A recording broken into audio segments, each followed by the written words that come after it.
उत्तराखंड का सामाजिक ताना बाना बिगाड़ने के साथ साथ उत्तराखंड की आर्थिक रीढ़ पर भी प्रहार करने की साजिश रची जा रही है।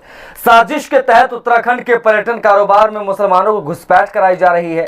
उत्तराखंड के टूर एंड ट्रेवल्स के कारोबार में भी मुसलमानों ने बड़ा नेटवर्क तैयार कर लिया है। साजिश की आशंका इसलिए जताई जा रही क्योंकि जो मुसलमान अचानक से पर्यटन कारोबार में उभर कर सामने आ गए हैं, उनकी आर्थिक हालत कुछ वक्त पहले तक अच्छी नहीं थी।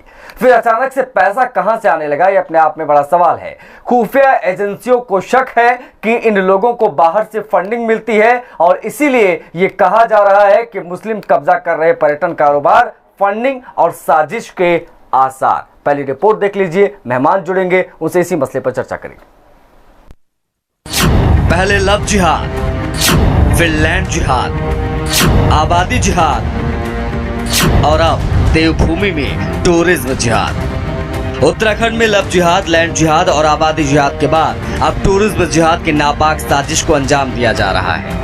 इस साजिश के तहत पूरी प्लानिंग के साथ उत्तराखंड के पर्यटन कारोबार में मुस्लिमों की घुसपैठ कराई जा रही है। देवभूमि के गढ़वाल और कुमाऊं यानी दोनों मंडलों में इसका असर दिखाई दे रहा है।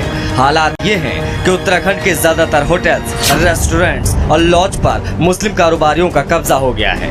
मुसलमानों को इस घुसपैठ के लिए बाहर से फंडिंग मिल रही है।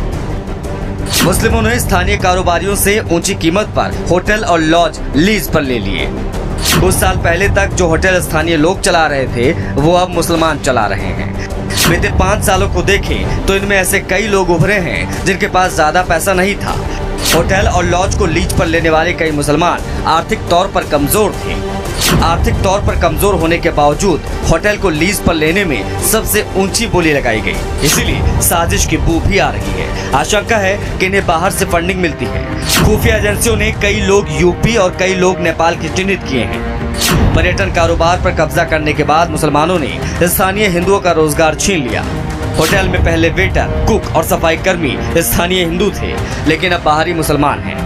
होटल लॉज में काम करने वालों के नाम ऐसे रखे गए हैं जिससे किसी को शक न हो। जानकारी के मुताबिक ये लोग अपने हाथों में कलावा भी बांधते हैं ताकि पकड़ में न आए। रहने की व्यवस्था पर कब्जा जमाने के साथ साथ यातायात व्यवस्था पर भी मुसलमानों का कब्जा होता जा रहा है। टूर एंड ट्रेवल्स के कारोबार में भी मुसलमानों ने बड़ा नेटवर्क तैयार कर लिया है। हल्द्वानी से लेकर चीन सीमा से सटे पिथौरागढ़ तक इनके कार्यालय खुले हुए हैं। इनके पास लग्जरी गाड़ियों की अच्छी रेंज है जिससे स्थानीय हिंदू कारोबार छोड़ रहे हैं। नैनीताल जिले में अधिकतर टैक्सियां मुसलमान समुदाय के लोग चला रहे हैं। खुफिया एजेंसियां जांच में जुटी हैं कि आखिर इन्हें फंडिंग कहां से मिल रही है और इनका मकसद क्या है। गौरतलब है कि देवभूमि में रोहिंग्या मुसलमानों की आबादी भी तेजी से बढ़ रही है और इन इलाकों से हिंदू पलायन कर रहे हैं। इन इलाकों में मुसलमानों की आबादी भी तेजी से बढ़ी है। ये तमाम बातें साफ इशारा कर रही हैं कि कुछ तो गड़बड़ जरूर है। ब्यूरो रिपोर्ट, हिंदी खबर।